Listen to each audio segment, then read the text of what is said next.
Assalamualaikum warahmatullahi wabarakatuh.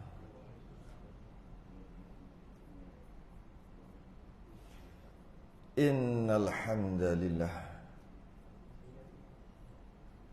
nahmaduhu wa nasta'inuhu wa nastahdihi wa nastaghfiruh.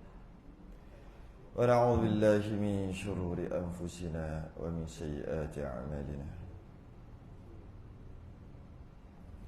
من يهده الله فلا مضل له ومن يضلل فلا هادي له أشهد أن لا إله إلا الله وحده لا شريك له أشهد أن سيدنا محمدا عبده ورسوله اللهم صل وسلم وبارك على سيدنا محمد الفاتح لما أغلق والخاتم لما سبق ناصر الحق بالحق والهدي إلى صراطك المستقيم صلى الله عليه وعلى آله وأصحابه حق قدره ومقداره العظيم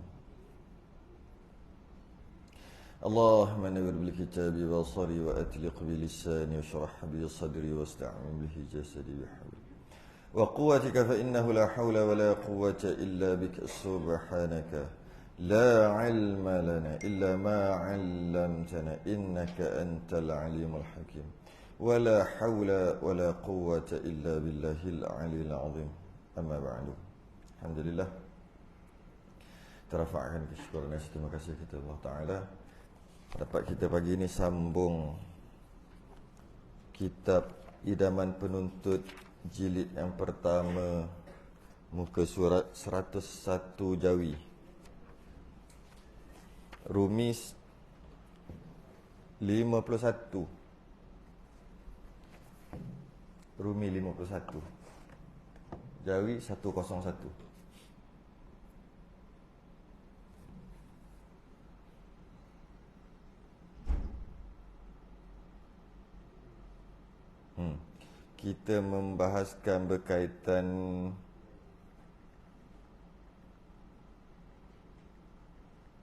Air Raya. Sudahlah. Raya. Kita baca je lah. Takkan kita nak langkah kot. Bacalah. Sebelum ni kita dah bahas berkaitan dengan solat raya. Solat raya, kemudian niatnya, kemudian kaifiat ataupun cara solat raya, kemudian apa yang disunatkan ataupun surah yang disunatkan dibaca ketika solat raya tu. Yang saya kata cubalah amal sekali. Rakaat pertama baca iqtarabatis saah, surah Qamar tu. Rakaat pertama surah Qaf. Rakaat kedua yang iqtarabatis saah. Cuba try sekali. Panjang tu. Sunnahnya gitulah. Kita biasa buat Sabbihisma rabbikal a'la rakaat pertama, rakaat kedua hal ataka hadithul ghasyiyah. Okey juga. Cuma sekali-sekala buatlah. Surah Qaf rakaat pertama, rakaat kedua surah Qamar. Okey, habis sebab tu. Kemudian nak cerita sekarang tentang takbir raya pula. Qala al-musannif rahimahullahu ta'ala wa nafa'ana wa iyyakum bi'ulumihi fid darin amin ya rabbal alamin. Takbir raya. Kemudian pada hari-hari raya selepas Kemudian pada hari-hari raya selepas tu, pada hari-hari raya ini, hari-hari raya ada dua. Orang ramai sama ada laki-laki atau perempuan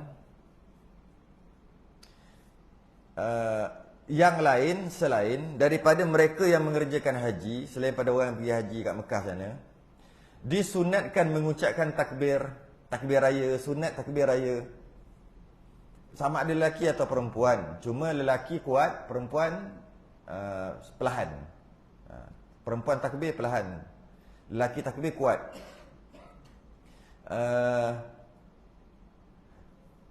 Yang lain daripada mereka yang mengerjakan haji, kecuali orang yang mengerjakan haji tidaklah. Manakala orang yang sedang mengerjakan haji disunatkan mengucapkan talbiyah. Labbaik Allahumma labbaik. Itulah. Selagi ia di dalam ihram. Selagi dia duduk dalam ihram, disunatkan talbiyah, tak sunatkanlah takbir. Sesuailah dengan waktu tu. Selagi ia dalam ihram, sekiranya sudah tahallul, habis dah semua, baru sunat pula mereka bertakbir. Jangan cerita kat bawah ni bila. Jadi, tak kisah lelaki ke perempuan sunat takbir. Takbir ada dua jenis. Satu takbir mursal, satu takbir muqayyad. Dia akan bahas nanti satu-satu. Yang secara umumnya takbir, lelaki perempuan sunat takbir. Lelaki kuat, perempuan perlahan. Takbir ini dilakukan dengan suara yang kuat bagi lelaki. Tu dobek dia bagi lelaki. Jangan bukan asal lelaki perempuan kuat. Tidak. Bagi lelaki sahaja. Bagi perempuan perlahan. Di mana-mana sahaja. Kat mana-mana. Kecuali tempat yang tak munasabah. Macam dalam toilet tu tak munasabah kan. Jadi tempat yang tak munasabah tak perlulah takbir. Selain daripada tu sunat takbir. Takbir pula dengan suara yang kuat. Di mana-mana sahaja. Kat mana-mana sahaja. Sama ada di rumah. Dia bagi contoh. Di rumah ke, di jalan-jalan ke, di masjid-masjid ke, atau di surau ke, atau lain-lain tempat yang munasabah. Mana-mana saja. Sambil berjalan, sambil atas kereta, atas motor, tak kira. Sunat. Takbir. Kuat. Takbir gaya tu lah. Takbir tu takbir gaya tu lah. Tapi kita tak amal yang ni. Kita amal di masjid surau aja. Sayang tak? Di rumah kita tak takbir. Tapi dulu, kalau ingat lagi lah. Saya ingat lagi. Tahun 80-an tu je ingat. Tahun 90-an tu, kalau tempat saya dulu dah tak ada lah. Kalau malam raya tu, bermula masuk air raya, tak salah raya haji ke raya puasa ke. Tapi yang biasanya raya puasa lah. Tapi raya haji pun ada ke malam tu. Pergi ke rumah-rumah untuk takbir, makan kan. Memang ada pergi. Memang hari tu, malam tu, kalau tak dijemput pun boleh pergi. Cuma kalau tengok rumah tu pintu terbuka, masuk lah. Kita yang budak-budak kita ni seronok lah. Sebab dapat duit. Dia akan bagi duit setiap orang. Masuk takbir, lepas tu makan, lepas tu pergi rumah orang sebelah pula. Macam tu. Sampai kadang 1 pagi kadang-kadang. Masa dalam perjalanan tu pun kadang-kadang takbir lagi.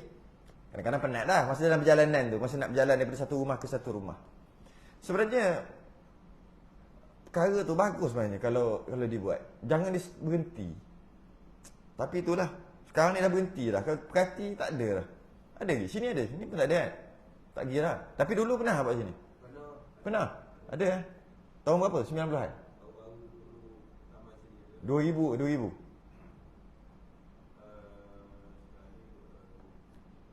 Sekarang 2023. 20 tahun lepas. 20 tahun lepas. Kira tu kira okey dah tu. Kira kalau tempat lain 20 tahun lepas tak ada lah. Rasa 30 tahun lepas tempat lain dah stop. Sepatut kalau bagus, kalau boleh amal. Bukan masalah apa kita ni, kalau kita bukan jenis, kalau kita ni jenis yang memang takbir kat mana-mana, okey. Ini kita ni kan jenis kena ada grup. Tak ada grup tak jadi kita. Bila ada grup baru jadi. Jadi dah halang-halang ada grup tu. Itu antara adat yang tok nenek kita buat dulu yang baik. Tapi kita dah berhenti kan. Sebab adat tok nenek dulu ada yang tak baik juga. Kalau tengok ada. Cuma dah berhenti lama dah. Yang baguslah yang tak baik tu. Yang baik-baik ni, kadang-kadang kita berhenti juga. Allah sayangnya. Nak buat balik tu Allah. Bila nak buat balik tu? Kalau itulah. Takbir kuat-kuat. Bila boleh mula takbir ni? Waktunya, cuma kita ingatlah ada waktunya. Waktu yang tak disunatkan takbir, tak perlu takbir lah. Bila waktunya? Waktunya mulai dari sejak masuk matahari. Masuk matahari tu tenggelam. Maksudnya maghrib lah. Masuk matahari malam raya fitrah dan malam raya adha. Tak kisahlah mana satu. Dua-dua. Bermula maghrib tu aja. Biasanya kita kalau maghrib tu kita tak tahu lagi lah. Kalau nak tengok anak bulan dulu. Tapi kalau itu kalau 29. Kalau 30 tak tengok anak bulan dah. Tahu dah maghrib tu. Kalau 30 hari bulan. 30 tu maksudnya sempurna 30. Kalau baru sempurna 29, esok 30 ke 1 Syawal. Maksud tengok anak bulan. Biasa kita lepas isyak lah kan. Bukan lepas maghrib. Sebab kita tak tengok sendiri. Kita tunggu pengumuman. Tapi kalau hari tu dah 30 dah, 30 Syawal, 30 Ramadan, esok tu 1 Syawal lah, takkan 31 kot. Maka maghrib tu mula takbir dah. Raya haji pun sama sepatutnya. Malam tu mula takbir. Takbir tu di mana-mana secara kuat, berkekalan hingga imam takbir sembahyang raya pagi itu. Sembahyang raya tu, kalau dia sembahyang berjemaah, imam takbir raya, sembahyang raya, imam takbir sembahyang raya je, maka habis dah. Jadi waktunya tak panjang. Kalau kata start pukul 8 malam tu mula takbir kuat-kuat ni di mana-mana ni. 8, 9, 10, 11, 12, 1, 2, 3, 4, 5, 6, 7, kita sembahyang berapa? 8, 99, 9. Berapa jam je? Baru berapa jam tak sampai 24 jam. Jadi bila macam tu, waktu tu lah malam takbir, siang pagi tu pun takbir. Dan sebab tu disunatkan untuk sembahyang tu lambat sikit lah. Kalau raya fitrah ni, raya puasa ni, biar lambat sikit. Lambat sikit tu dalam pukul 9 tu pun 8.45, 9. Sebab selagi tak sembahyang raya, selagi tu sunat takbir. Berbeza dengan raya Idul Adha, sembahyang raya, disunatkan cepat sikit, 8 suku ke, sebab nak korban kepada tu.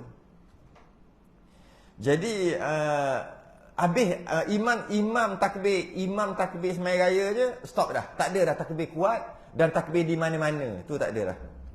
Ini pada mereka yang sembahyang berjemaah. Ini bagi mereka yang sembahyang jemaah.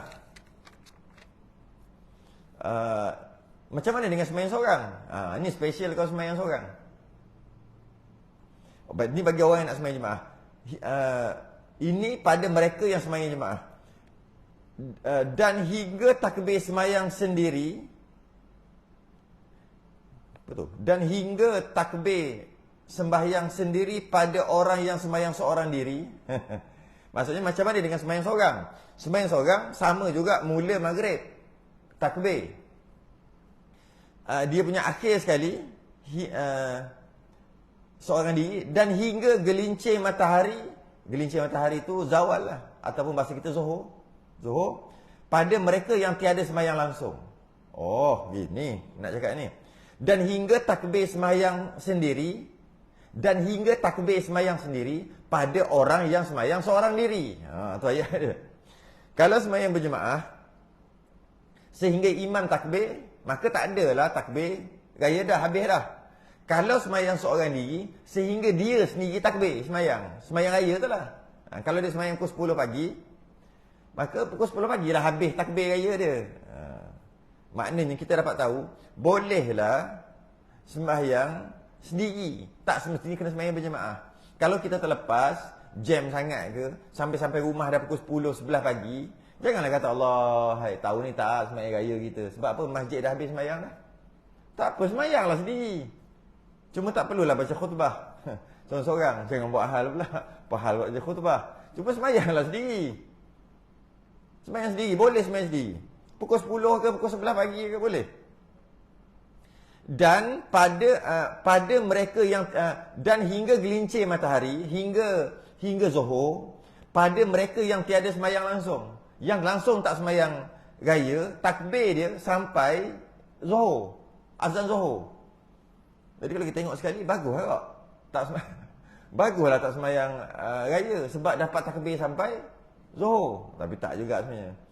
Kalau rajin sangat takbir sampai lebih kurang 5 minit lagi sebelum, 5 ke atau 10 minit lagi sebelum zuhur, maka dapat takbir panjang ni.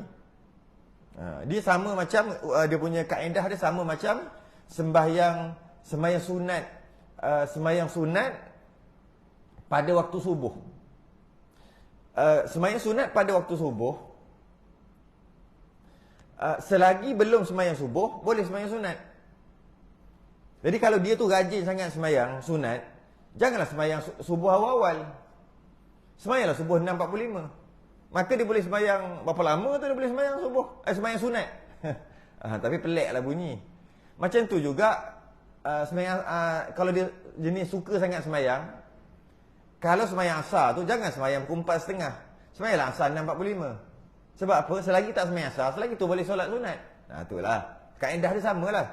Bagi orang suka takbir, tak payahlah sembahyang raya. Atau sembahyang raya lagi 10 minit nak Zuhur. Jika macam tu, dapatlah dia takbir lama. Tapi sebenarnya sembahyang raya dan takbir jauh besar pahala sembahyang raya. Sebab sembahyang raya tu sunat muakkad. Yang mana sebahagian ulama, bukan mazhab Syafi'i lah, sebahagian ulama mengatakan wajib. Wajib. Jadi oleh kerana sebahagian ulama kata wajib, kita mazhab Syafi'i sunat muakkad, maka meninggalkannya hukum makruh sembahyang raya tadi.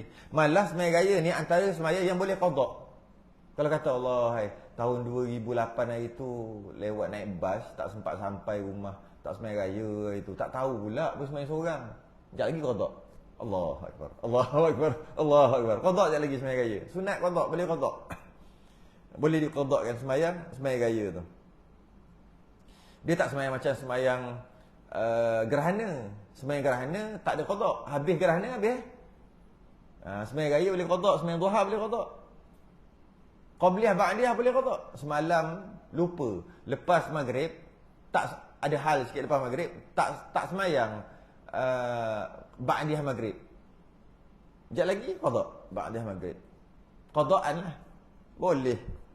Dia panggil solat berwaktu. Solat sunat berwaktu boleh qada. Sunat qada, ya sunat qada. Solat fardu wajib qada. Solat sunat qada. Dia tak macam solat tahiyatul masjid, tak boleh qada. Ketika ada dalam masjid cukup syarat, sembahyang tahiyatul masjid. Wuduk, solat sunat wuduk tak boleh qada. Tapi solat sunat hari raya sunat qada, boleh qada. Jadi maknanya dia satu tuntutan yang kuat solat raya ni. Jadi janganlah pula kita, memang boleh tapi janganlah kita buat pelik pula. Kita tak sembahyang raya sebab nak takbir sampai Zuhur. Boleh tapi rugilah. Takbir secara kuat. Bacaan takbir itu demikian. Bacaan takbir itu demikian. Macam mana takbir itu? Allahu akbar, Allahu akbar, Allahu akbar, Allahu akbar. La ilaha illallah, wallahu akbar. Allahu akbar, walillahil hamd. Yang ni cantik. Siapa tanya soalan hari tu? Yang dia kata Allahu akbar tu hidupkan kematian kan? Semalam bila? 2 malam lepas kan? Yang kata takbir tu Allahu akbarullah ke? Kan? Allahu akbar Allah ke? Allahu akbarullah ke? Mana yang terbaik? Ataupun Allahu akbar kabira walhamdulillahi katsira ke? Ataupun Allahu akbaru kabira. Yang ni cantik. Tengok kitab kita ni. Tok guru kita buat macam mana? Ra tu mati tu. Bukan baris depan. Tapi sebenarnya ra tu baris depan. Tapi ra tu mati. Maknanya Allahu akbar, Allahu akbar, Allahu akbar, Allahu akbar. Kalau Allahu akbarullah boleh juga. Bukan tak boleh. Cuma ni yang afdalnya. Betul? Betul? La ilaha illallah wallahu akbar, Allahu akbar. Bukan Allahu akbaru walillahil hamd. Boleh. Tapi afdalnya Allahu akbar walillahil hamd. Dibaca 3 kali, dibaca 3 kali. Sama ada berlagu ataupun tidak, tak ada masalah. Ada tempat berlagu, ada tempat tak berlagu, tak ada masalah lah tu. Dibaca lagu pula tak kisah nak buat lagu sedih atau lagu seronok, no problem. Kita orang Melayu suka buat lagu sedih walaupun balik kampung. Patutnya lagu sedih ni bila tak boleh balik kampung baru sedih. Ini balik kampung pun sedih juga. Aku sedih lah. Asal takbir Allahu akbar Allah. Sedih je rasa. Balik kampung. Semua ada. Ayah mak ayah ada lagi. Jadi kenapa sedih? Tak tahu lah jadi sedih. Sedangkan hari raya ni hari menyambut kegembiraan. Hari raya ni kerana dah berjaya melepasi 30 hari Ramadan. Takbir ni bila dah masuk hari yang diharamkan berpuasa. Hari perayaan umat Islam. Kena seronok. Tapi aku nak sedih juga. Tak kira dia kata. Tak apalah. Tak kisahlah tu. Benda kecil je. Lepas baca 3 kali, elok ditambah dengan Allahu akbar kabira. Walhamdulillahi katsira. Wa subhanallahi bukratan wa asila. La ilaha illallah wa la na'budu illa iyyahu mukhlishina lahuddin walau karihal kafirun.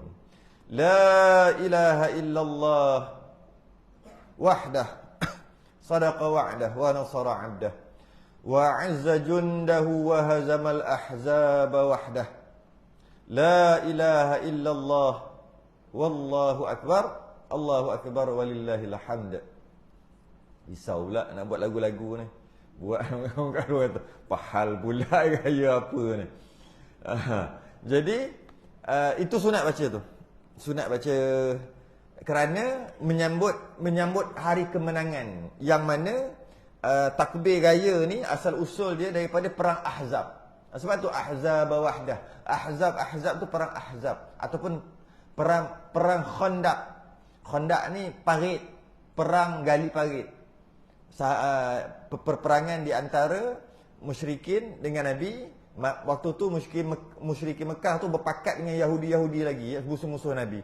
Berpakat untuk serang Nabi kat Madinah.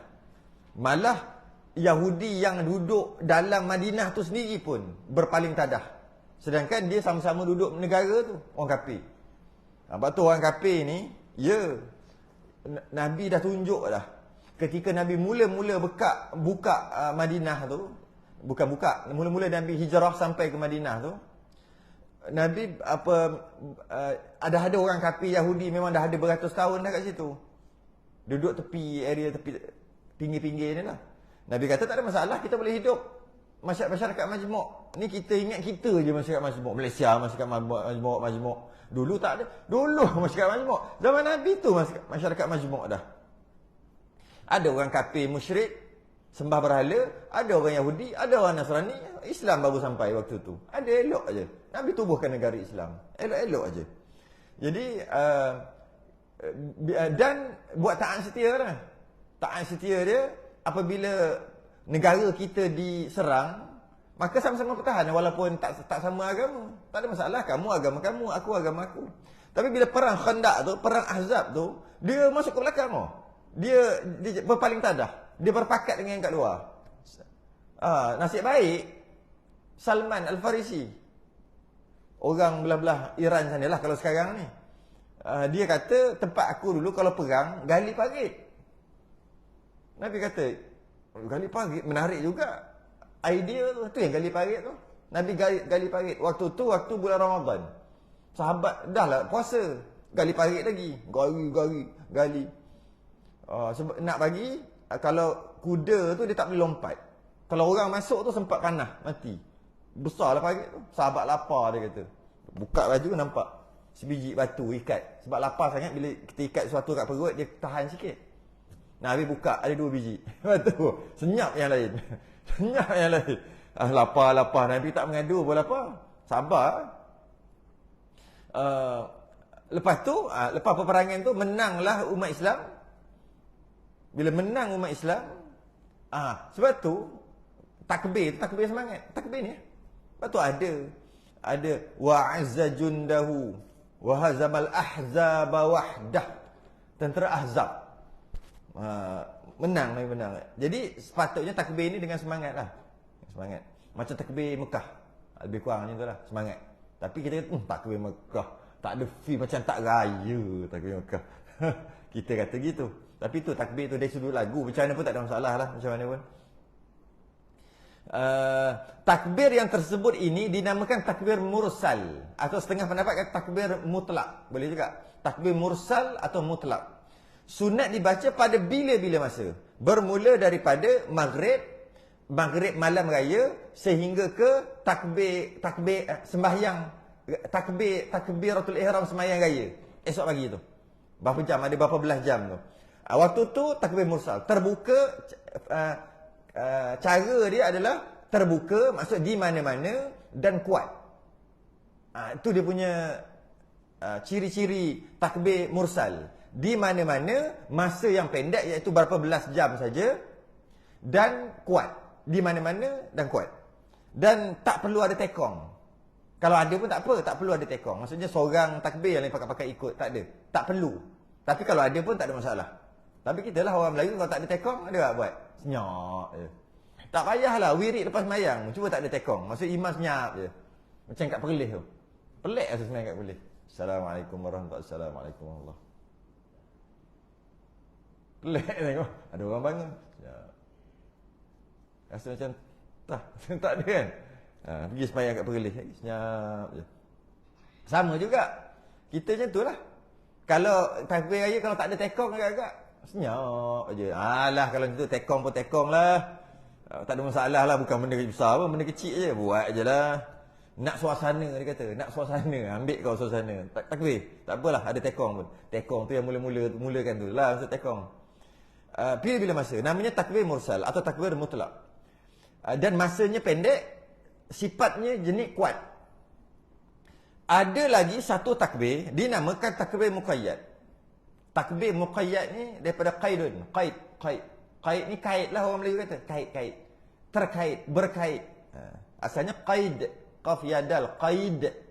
Tapi muqayyad. Yang berkaitan. Yang berkait. Takbir yang berkait. Berkait dengan apa? Yang sunat dilakukan takbir muqayyad tadi. Pada raya Adha saja yang ada. Iaitu mengiringi. Kait dengan mengiringi tiap-tiap lepas sembahyang. Ada sembahyang, ada takbir. Lepas tu takbir yang dikaitkan dengan sembahyang. Ada sembahyang, ada takbir. Tak ada sembahyang, tak ada takbir. Takbir apa ni? Takbir raya lepas salam ni cerita ni. Cakap takbir sembahyang memang ada takbir. Allahu Akbar. Bukan cerita tu. Takbir raya lepas salam. Ada sembahyang, ada takbir. Tak ada sembahyang, tak ada takbir. Lepas tu nama takbir muqayyad. Takbir yang dikaitkan. Pada hari raya Adha je ada. Raya Haji baru lepas. Iaitu mengiringi tiap-tiap lepas sembahyang. Lepas sembahyang je ada takbir. Sama ada sembahyang fardu atau sembahyang sunat ataupun sembahyang jenazah sekalipun. Saya pernah sekali lah. Memang orang pelik masa tu. Lama dah lah, rasa 7-8 tahun lepas. Kebetulan dia meninggal pada hari raya ketiga. Raya Haji ketiga. Kita Allah. Dalam hati tu masa takbir tu tak ingat lagi. Allahu Akbar. Betul-betul ingat. Raya ketiga ni. Jadi sembahyang tu kita kena lupa. Katakan kita nak fikir. Lepas ni nak takbir ke tak? Kalau takbir nanti timbul fitnah pula ni. Apa benda macam seronok ke apa. Kena takbir apa lepas. Dekat depan jenazah. Tapi kalau kita fikir lama-lama. Patutnya fikir sebelum tu nak buat ke tidak. Kena fikir juga suasana je tu. Tapi tengah sembahyang. Takkan nak fikir. Takbir je lah. Lepas habis-habis tu. Spontan keluar takbir. Takbir raya spontan keluar. Lepas tu yang belakang tak sampai separuh yang takbir. Yang ikut. Sebab dia rasa macam pelik. Apa jenazah ada kat depan? Lepas takbir. Lepas sembahyang 4 kali takbir tu, lepas salam sembahyang jenazah, takbir raya. Tak raya 3 hari lepas. Bukan hari ni. Bagi orang yang tak sampai separuh yang ikut. Selalu ada bunyi kejap bunyi. Semua risau. Sedangkan solat jenazah pun sunat takbir juga. Solat jenazah, solat sunat, solat fardu. Lepas salam, terus takbir. Jangan tunggu-tunggu. Jadi, kita dapat faham, sifat ataupun ciri takbir muqayyad, takbir yang berkait tadi, yang ada pada Hari Raya Haji tadi, dia takbir dia, lepas salam terus takbir. Dia bukan wirid. Dia bukan wirid dulu. Kalau wirid dulu, tak ada dah lah. Takbir muqayyad tu. Habis lah. Astagfirullahaladzim. Habis. Tak boleh cakap. Lepas salam, terus. Habis salam yang kedua, terus takbir. Tapi kalau takbir mursal, dia tak berkait dengan sembahyang. Dia bila-bila. Jadi, lepas salam tu, wirid dulu. Itu cantik. Ini yang terbaik aja. Ini bukan mesti buat. Kalau tak buat berdosa. Bukan. Ini yang terbaik. Sebab tengok dia punya ciri dia. Ciri takbir mursal tak ada kena-mengena dengan sembahyang. Di mana saja bermula maghrib sampai esok sembahyang raya. Jadi oleh kerana masanya oleh kerana dia tu di mana-mana tak berkait dengan sembahyang, jadi lepas sembahyang wirid dulu. Lepas habis wirid baca doa, lepas doa aja sebelum orang bangun sembahyang sunat tu masa tu takbir. Itu yang afdal, yang terbaik lah. Kena dengan cara. Tapi kalau takbir muqayyad jangan wirid dulu. Sebab kalau wirid tak ada dah takbir muqayyad. Habis tu terus takbir. Macam mana pun nak buat tak nak buat raya puasa, nak buat macam raya haji pun tak ada masalah lah. Macam kita duk selalu buat tu. Cuma tu cerita yang terbaik. Okay. Bila takbir muqayyad hanya pada raya Adha saja. Ada fitri tak ada. Mulai waktu subuh hari Arafah. 9 Zulhijjah. Maksudnya esok tu hari raya. Esok tu raya haji. Hari tu 9 Zulhijjah tu, hari Arafah tu subuh. Jadi maknanya subuh, Zuhur, Asar. 3 lah pada 3. Lepas tu Maghrib. Maghrib tu dah hari raya dah. Maghrib sampai bila? Berkekalan hingga masuk matahari hari tasyrik. 13 Zulhijjah. Maknanya hari raya keempat. Masuk matahari tu masuk Maghrib. Maghrib tu tak ada dah. Maghrib raya keempat. Lepas tu Maghrib tu tak ada dah. Yang kita bagi dah masuk raya kelima lah maksudnya kan. Hari tasyrik. Waktu tu waktu dia takbir. Jadi kalau nak kira 5 kali 4 20 tambah 3. 23 waktu. 23 waktu lah. Sebab 4 hari tu 5 kali 4 lah kalau sembahyang fardu ni. 5 kali 4 20 kan. Yang tu subuh, Zuhur, Asar. 3. Jadi maknanya 23 waktu fardu. Sunat macam mana pun. Lepas sembahyang qabliyah, ba'diyah. Ciri dia, sifat takbir muqayyad ni slow. Dia tak sama takbir mursal. Ciri dia slow, sifat dia slow, perlahan. Dan dia berkait dengan sembahyang. Macam mana pun buat kuat tak salah. Cuma nak bagi tahu dia ada tak sama dia dengan takbir mursal. Dia slow. Malah kalau kita tengok, sesuailah dengan takbir muqayyad yang berkait dengan sembahyang. Kalau kuat juga, kan ada orang kalau kuat tu masuk kuat macam kita duk buat, kan ada orang masbuk kat belakang. Kan agak mengganggu. Kan agak ganggu juga. Cuma macam mana pun masih lagi tak ada masalah kalau buat kuat pun. Cuma ciri kalau kita tengok kaedah dia memang cantik dah. Takbir muqayyad perlahan. Takbir muqayyad lepas sembahyang. Takbir muqayyad bila macam tu, bila dia perlahan. Jadi bila perlahan dia buat asing-asing, dia tak perlu ada tekong, dia buat asing-asing. Buat sendiri-sendiri. Jadi sesuai lah dengan keadaannya. Cuma kita je kalau macam tu pakat-pakat tak buat. Maka kita ambil kuat juga. Tak ada masalah lah. Cuma nak bagi tahu yang afdal, yang terbaik. Ini bagi orang yang tidak mengerjakan haji. Ini bagi orang tak mengerjakan haji. Adapun orang yang mengerjakan haji, hendaklah memulakan takbirnya mulai daripada zuhur hari nahar. Hari nahar tu hari raya lah. Fasalli li rabbika wanhar. Tu lah nahar. Hari nahar tu hari raya. Hari yang ke-10 Zulhijjah. Hari raya tu, orang yang buat haji, dia talbiyah dulu, labbaik Allahumma labbaik, lepas tu dia tahlil apa semua. Kemudian pada hari yang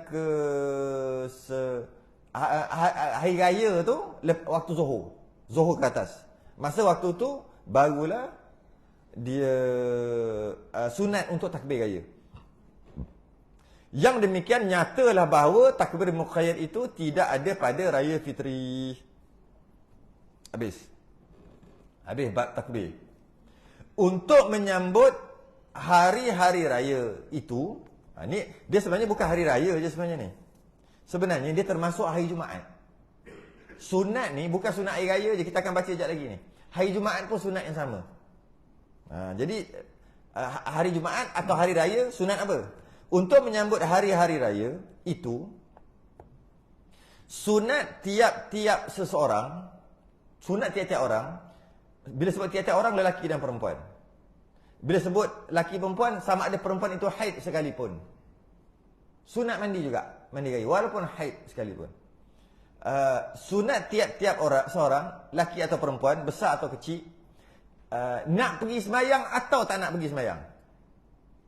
Dia beza dengan solat Jumaat.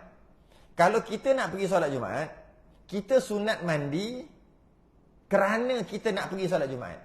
Namanya mandi sunat kerana nak solat Jumaat. Itu nama mandi dia. Mandi kerana nak solat Jumaat. Mandi kerana nak pergi solat Jumaat. Maka sunat mandi. Bagi orang yang tak nak pergi solat Jumaat, contohnya dia musafir, maka dia tak wajib Jumaat, dan dia tak nak pergi, maka tak adalah mandi Jumaat. Sebab mandi Jumaat adalah mandi kerana nak pergi solat Jumaat. Bagi perempuan tak nak pergi, maka tak adalah mandi. Bagi perempuan haid, tak adalah mandi. Mandi apa? Mandi kerana nak pergi solat Jumaat. Sebab dia tak nak pergi solat Jumaat. Orang sakit, orang tak mampu nak bangun, tak sakit, tak larat, demam sebagainya, maka tak nak pergi solat Jumaat. Maka tak adalah mandi untuk nak pergi solat Jumaat. Berbeza dengan hari raya. Hari raya mandi bukan kerana nak pergi solat raya, bukan. Mandi raya kerana mandi menyambut raya. Mandi menyambut raya. Bila menyambut raya, setiap orang sambut raya. Tak ada kena mengena dengan sembahyang raya atau tidak. Kerana itu orang haid pun sunat mandi. Bermula mandi tu bila? Dia ada sebut tak? Oh, tak ada. Bermula mandi tu, oh ada. Okey, biar dulu. Jadi itu beza dengan solat Jumaat. Itu beza dengan hari Jumaat. Okey. Rugilah tak mandi. Malah ada ulama kata, mandi raya ni sangat dituntut. Sehingga kan kalau terlepas sekalipun, sunat qada. Mandi pun boleh qada. Ya. Mandi qada. Contohnya, balik jap lagi nak mandi. Katalah jap lagi nak mandi, nak mandi pukul 12 jap lagi, 12 tengah hari. Teringat hari tu, baru ni, tak mandi pagi raya tu. Sebab terlewat tak mandi, jadi bila tak mandi ambil wuduk aja sembahyang, sembahyang subuh, lepas tu terus pergi sembahyang raya, tak mandi. Dan tak mandi sampai ke maghrib tak mandi, contohlah tak mandi. Jadi dia lupa mandi, maka dia qada-nya, jap lagi pukul 12 sahaja aku mandi sunat raya, macam tu lah lebih kurang. Sunat qada. Okey. Ada sebagian ulama dia kata sunat qada. Sebab tuntutan untuk mandi tu sangat kuat. Sangat kuat. Sehingga kan kalau tertinggal pun sunat qada. Niatnya pula sahaja aku mandi hari raya kerana Allah Ta'ala. Berbeza dengan kalau mandi Jumaat. Yang nak pergi sembahyang Jumaat tu. Sahaja aku mandi kerana hendak pergi sembahyang Jumaat. Kan lain tu. Kena hendak pergi. Yang ni kerana sahaja aku mandi kerana hari raya. Okey, niat dia. Masuk waktunya bermula boleh mandi raya ni bila? Mulai tengah malam. Tengah malam tu maghrib tambah campur subuh bagi 2. Tu tengah malam. Maghrib kita ambil lah pukul 7, mudah-mudah kira je lah. Pukul 7. Subuh pukul 6. Maknanya 11 jam lah. Pukul 7 pagi, 7 malam sampai 7 malam sampai 6 pagi, kan? 11 jam, senang-senang lah, kira mudah-mudah je. 11 jam bahagi 2. 5 jam setengah. Okey, bermula maghrib tadi pukul 7, 8, 9, 10, 11, 12. 12 setengah. 12 setengah malam bermula boleh mandi sunat kerana nak pergi solat raya. Boleh dah. Waktu tu. Dia berbeza dengan mandi Jumaat. Mandi kerana nak pergi solat Jumaat tadi. Mandi kerana nak pergi solat Jumaat, bermula boleh mandi adalah subuh. Masuk subuh pukul 6 tu, baru ada mandi kerana nak pergi solat Jumaat. Nampak beza dia? Mandi kerana hari raya, dia bukan mandi kerana nak pergi solat raya, bukan. Mandi kerana hari raya. Maka bermula dia adalah pukul 12.30. Ataupun tengah malam. Boleh mandi raya lah.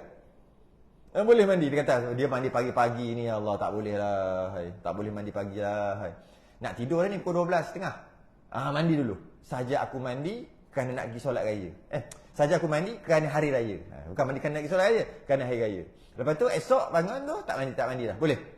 12.30. Tapi kalau 12.30 mandi kerana nak pergi solat Jumaat, tak boleh. Dia bila boleh? Pukul 6 pagi, masa nak mandi subuh tu kan. Nak sembahyang subuh tu, mandi dulu tengok sempat lagi ni. Mandi. Boleh niat dah. Sebab dia kata kalau tak mandi, nanti nak pergi kerja. Nak pergi kerja tak mandi dah. Nanti sampai dekat tempat kerja nak sembahyang Jumaat. Bila sembahyang Jumaat, nak mandi macam mana? Dekat office contoh kan. Macam tu. Maka mandilah pagi-pagi. Boleh dah. Mandi kerana nak pergi solat Jumaat. Rugi kalau tak mandi. Masuk waktunya mulai dari tengah malam. Tetapi sunat ditangguhkan sampai terbit fajar. Terbit fajar. Tapi sunat ni mandi raya ni, tapi sunat ditangguhkan, afdalnya mandi pada terbit fajar. Terbit fajar ni habis subuh lah. Syuruk yang bunyi. Tak bunyi lagi. 7 mana? 7-6 minit. Dah bunyi dah tadi kan? Ke memang tak bunyi dah syuruk dah sekarang. Maknanya kalau sekarang ni sunat afdal lah. Bermula. Kalau hari ni hari raya, afdal. Tapi boleh mandi semalam lagi. Kalau hari ni hari raya tu. Sampai terbit fajar. Terbit fajar tu maksud habis subuh. Ataupun syuruk dia panggil. Sunat Memakai pakaian yang elok ada padanya. Nampak? Pakaian yang elok. Pakaian yang elok. Maksud elok ni tak semestinya baru. Tapi kalau baru mesti elok. Baru mesti elok. Elok tak semestinya baru. Betul tak? Ada tak baru, bukan baru beli, lama dah tapi elok. Elok. Elok tu maksud dari segi style dia elok. Dari sudut warnanya elok. Potongannya elok. Elok juga boleh kita kata mahal. Biasanya lah, biasa. Tak semestinya, tapi biasanya kalau mahal ni elok. Baru elok. Sebab tu kalau nak kita tok nenek kita lah duk ajar. Kalau hari raya mesti beli baju lah. Beli baju. Sedangkan saya jumpa orang-orang yang bukan orang Nusantara ni, macam orang Pakistan ke apa ke, dia tak ada. Dia beli baju bila tau? Masa hari pertama bulan Ramadan. Dia beli. Dan dia pakai tiap hari. Sampai raya.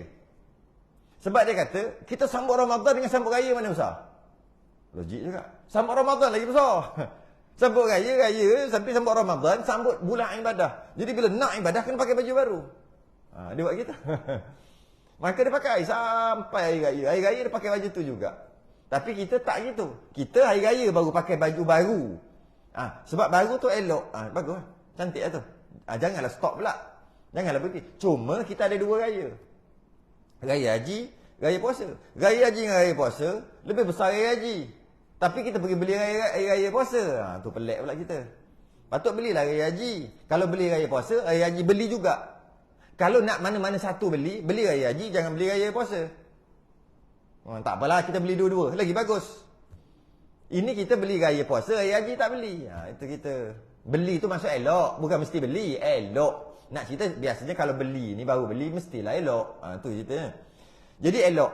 Tak semestinya baru, tapi baru tu bagus. Dan warna tu tak kisah. Janji elok. Berbeza dengan solat Jumaat. Solat Jumaat, dia bukan elok saja, dia putih. Saya tu macam mana orang bagi baju jubah macam-macam orang bagi. Tak kata nak pakai, jadi kita pakailah juga. Walaupun pada hari Jumaat. Sedangkan kita tahu yang sunahnya Jumaat tu putih. Jumaat putih. Sama ada baru ataupun buruk, janji putih. Itu sunat. Hari raya elok. Tak kisahlah putih ke tak putih ke, janji elok. Nampak dia punya beza tu.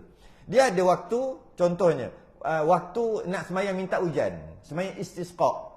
Jadi nak pergi ke masjid atau nak pergi ke tempat semayang minta hujan tu, sunat pakai uniform. Kan dia ada beza tu. Kalau dia terpolis, pakai pakaian polis. Kalau dia askar, pakai askar. Kalau dia apa? Driver yang ada uniform, pakai uniform driver. Dia apa? Dia kerja. Pakai baju kerja tu ada tulis kerja kat sini. Pakai baju tu untuk pergi solat minta hujan. Nampak kita? Kalau dalam masalah tu ada je tempat tertentu tu. Pakaian tertentu. Hari raya pakai pakaian elok. Tak kisah warna apa. Hari Jumaat sunat pakai putih. Tapi kita banyak orang bagi ni paksa pakai jugalah, tak boleh lah. Kalau dia pakai putih pada hari raya, dia pakai putih pada hari Jumaat, dia dapat pahala putih dia panggil. Pahala pakaian dapat, free je. Tak kena buat apa pun. Pakai aja. Yeah. Sunat memakai pakaian yang elok padanya, pakai elok-elok. Kalau kata dia tu jenis, kita ni bukannya ada duit sangat nak beli tiap tahun. Jadi bila pakai tu simpan lah, tahun depan pun nak pakai. Macam tu, janji elok. Satu. Ini sunat mengerak kuku jika panjang. Sunat mengerak kuku. Sunat mengerak kuku. Oh, ada ni Ada tanda tu yang satu kan. Apa benda bawah tu? Allah, kecilnya. Cara membuang kuku. Dia ajar cara kerak kuku. Kerak kuku pun Nabi ajar. Ada ke agama lain yang cara kerak kuku macam mana? Agama lain tak ada. Ajar cara kerak kuku. Malah cara buang air pun Nabi ajar. Apa? Macam mana cara dia? Ni kau boleh amalkan. Ini hari Jumaat ataupun hari raya. Sebenarnya hari-hari lain nak kerak kuku pun sama je. Okay. kuku kaki dulu, kuku kaki. Dipotong mula dari jari ke apa tu? Kelengking lah, kelengking kaki kanan. Mula yang tu dulu. Jangan main hantam saja. Kita nak kerat tetap 10 jari juga kaki, 10 kaki tangan. Cuma nak mula mana? Kadang mula ni, kadang mula ni. Mula ikut yang ni. Ini ada, risau juga nak sebut ni. Viral sehari dua ni. Ada orang ajar macam ni. Lepas tu ada orang lain bantai balik dalam TikTok. Baru je sehari dua ni. Aduh. Dia kata mana asal usul. Ni lah asal usul. Tengok. Kita kata betul dah yang tu. Dia kata tak ada. Cari mana hadis mana tu lah. Akhir sekali viral kejap. Kejap apa baru sehari dua ni baru ni. Tak apalah. Tu orang lain lah. Tak apa, kita baca. Macam mana? Dipotong mulai dari jari kelingking kaki kanan. Ni lah, kita ambil ni kaki, yang ni dulu. Potong yang ni dulu. Okey? Kelingking kaki kanan. Terus disudahkan pada kelingking kaki kiri. Maknanya kaki kanan ni dulu. Kan ni dulu. Lepas tu ni lah. Apa dia panggil tau? Jari ni lah, jari kaki ni. Jari kaki ni. Kuku kaki tu lah. Jangan kerat jari, kerat kuku. Sebut jari tu nak mudah-mudah je. Okey. Ni yang ni. Lepas tu yang ini. Lepas tu yang ini. Yang ini. Last kali yang ini. Jadi turutan. Zerrrr. Ini. 1, 2, 3, 4, 5, 6, 7, 8, 9, 10. Dapat pahala free. Dia panggil pahala turutan. Kalau kerat kuku ikut dan, dapat pahala juga. Nama pahala kerat kuku. Kalau ikut cara tadi, dapat pahala kerat kuku, tambah, plus, pahala turutan. Benda kena kerat juga, ikut turutan aja. Rugi tak buat. Yeah. Sama macam menggosok celah jari waktu mengambil air sembahyang. Maknanya, ambil air sembahyang pun sama. Ketika ambil sembahyang, kita basuh kaki je. Main golek ke tak? Ya, golek. Buka kuat sikit. Membazir air. Sunatnya duduklah, basuh. Dan sunat kaki kita masa wuduk ni. Terbalikkan, ni tapak kaki. Ni tapak kaki kanan, tapak kaki kiri. Terbalikkan kaki tu, basuh semua, terbalikkan. Ambil jari kelingking ni. Ni. Buat gini. Bermula bila? Bermula kat mana? Bermula samalah juga. Kita panggil kelingking, masuk celah ni lah. Untuk yang pertama, kaki kanan. Ni. Lepas tu ni. Ni. Lepas tu yang ini. Betul tak tadi? Betul tak? Ni. Lepas tu. Ni. Macam mana nak buat? Susah tu. Tangan ni pula. Ni last kali yang ini. Macam tadi lah. Macam tadi. Okey. Sunat. Okey. Habis itu kaki. Tangan pula macam mana?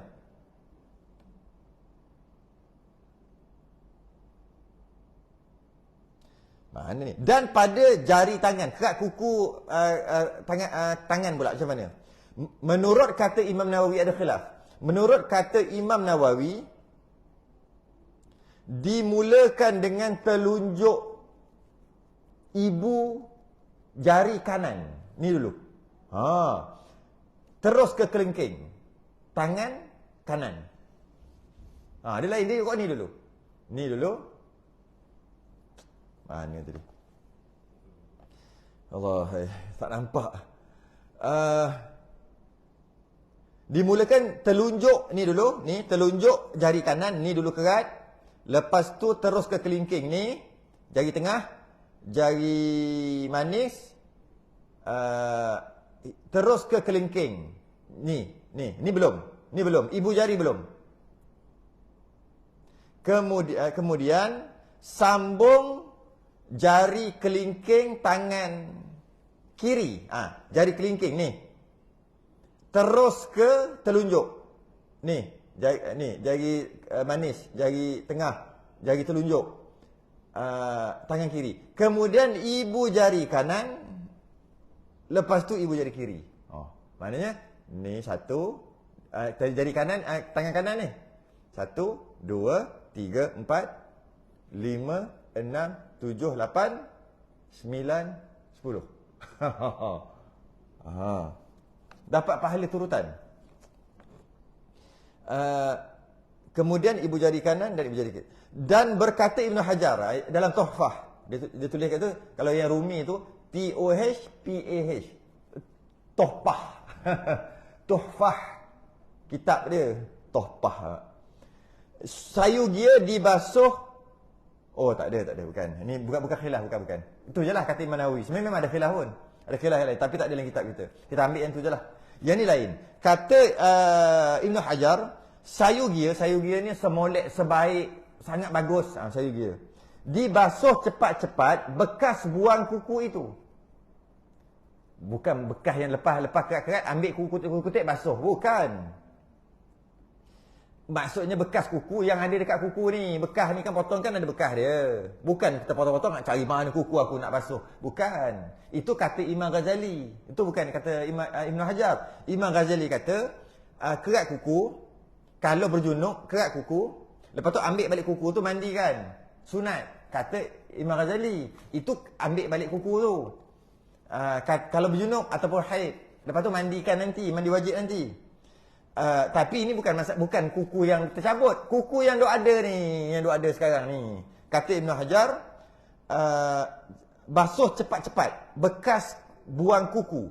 Maksudnya kuku yang dekat tangan. Itu basuh. Lepas kerat terus basuh. Kerana ditakuti kena penyakit sopak. Macam yang tapung-tapung dekat badan tu. Bila jadi penyakit sopak ni? Bila digaru kulit sebelum dibasuh. Kita kalau garu-garu tengah keras tu yang sedap kerak tu sedap tu. Jangan takut penyakit sopak yang tapung. Malah sebagai ulama kata maksud sopak tu selain daripada penyakit tapung-tapung, penyakit kulit lah senang mudah kata. Takut kena penyakit kulit. Sebab kuku tu bisa. Kuku tu bisa. Kuku kita ni bisa. Ya, orang Melayu panggil bisa. Dan sunat buang kuku itu, ni yang dah terkerat ni. Bukan. Sunat buang kuku tu maksud sunat kerat kuku. Pada hari Khamis atau pagi hari Jumaat. Yang viral tu, yang kata viral tu, ni rujukan dia. Cabutan daripada cabutan dia ambil, dia petik daripada Bujai Rimi juzuk 2 muka surat 172. Saya nak bagi tahu lagi. Nanti kata pelik mana pula dan penyakit sopak ni. Best. Sikit lagi. Menghilangkan bau-bau yang busuk dan memakai air wangi. Sunat nak pergi ni sama ni. Nak pergi sembahyang Jumaat, nak pergi sembahyang raya sama. Sunat mandilah, buang bau yang busuk kat badan, pakai deodoran apa semua dan pakai perfume, air wangi. Minyak wangi lah. Untuk pergi tu sebab nak jumpa orang ramai kan. Orang yang lain daripada imam, selain imam, sunat pergi ke masjid lebih awal. Nampak? Ni cantik juga ni. Ni boleh tanda ni. Selain imam, maknanya yang bukan jadi imam pergi masjid awal. Sama ada Jumaat ataupun sembahyang raya ataupun sembahyang minta hujan. Sama tu. Kalau selain daripada imam, pergi masjid awal supaya mengambil tempat masing-masing. Dapatlah cok tempat depan-depan sikit. Okay. Manakala imam sayur dia semoleknya, sebaiknya, sangat mantap imam ini kalau dia buat. Apa dia? Sayur dia tu. Hadir ketika hendak didirikan sembahyang. Bahasa lain, mari lawat. Jadi jangan marah imam mari lambat. Imam memang sunat mari lambat. Tapi jangan lambat sampai semua nak tunggu bila ni. Maksud lambat tu dia yang terakhir datang. Itu yang terbaik. Kenapa? Kenapa imam sunat datang lambat, selain daripada imam sunat datang cepat? Sebab imam ni dia ada dia punya kemegahan dia. Bukan belagak, kemegahan. Aura dia, gah dia. Imam khatib samalah. Dia ada gah dia. Dia ada aura dia. Bila dia ada kemegahan dia, bila yang orang yang ada kemegahan, dia datang, orang kemegahan. Macam orang-orang besar kan, macam VIP, menteri-menteri kan dia ada dia punya tu. Maka bila dia muncul, orang pakat tengok. Orang nampak dia punya gah tu. Lepas tu naik sembahyang terus ataupun naik khutbah. Kalau sembahyang Jumaat naik khutbah lah. Sebab tu imam kena ada bilik kat belakang ataupun kena ada kat belakang, ada tempat dia. Nanti bila nak naik khutbah solat Jumaat je, dia naik. Terus, tiba-tiba muncul. Baru. Tapi kalau imam yang buka aircon, nampak imam yang duduk, nampak ada tai cicak dia pergi sapu tadi. Imam kulu kile. Lepas tu dia khutbah. Jadi hilang dia punya kemegahan tu. Hilang. Dia punya megah tu bukan megah belagak. Dia punya tu lah, apa dia panggil? Karisma dia tu. Hilang. Dia tiba-tiba pop muncul. Kan bawah dia kan, cuba tengok kan. Cuba tengok orang-orang besar kalau datang sembahyang lambat tu kan dia jadi tu. Kalau ada ceramah-ceramah apa, dijemput orang besar. Kalau cuba dia datang lambat sikit. Bukan lambat sungguh, lambat sikit. Kan pakat-pakat. Dijemput. Sedang kita menerima kehadiran. Kan dia ada dia punya tu. Ini kalau dia lah, semua dia buat, dia semua kulu. Nampak tu sembahyang sunat tadi kat situ. Lepas tu nampak baca Quran kat sana. Lepas tu tengok kipas tak buka, orang tak reti buka, dia pergi buka kipas. Lepas tu dia naik khutbah. Alah, leceh. Macam tu nampak macam tu lah. Sebab tu imam sunat datang lambat. Malah kalau dia datang lagi, sama ada kod belakang pun boleh. Dia datang kod orang ramai pun boleh. Janji datang lambat. Bila dia datang kod ramai, dia akan kata, tepi sikit. Tak maaf, tepi sikit. Orang pakat tengok. Tengok. Khatib. Naik. Assalamualaikum warahmatullahi wabarakatuh. Wuyo. Macam tu lah. Okay. Dan bersembahyang di masjid lebih afdal dari tempat lain. Sembahyang raya habislah. Wallahualam. Sembahyang di masjid lebih afdal daripada sembahyang tempat lain kat rumah ke mana-mana ke. Habis raya. Masuk kita akan datang sembahyang gerhana. Sembahyang gerhana. Macam mana sembahyang gerhana? Bacaan nak baca apa yang sunat? Sembahyang gerhana tu sunat. Macam mana masa bila? Gerhana separa boleh ke tak? Gerhana penuh, gerhana bulan, gerhana matahari. Wallahu a'lam. Tangguh dulu, terseling tasbih kafarah dan subhanakallah. Asyhadu an la ilaha illa anta astaghfiruka wa atubu ilaik. Bismillahirrahmanirrahim.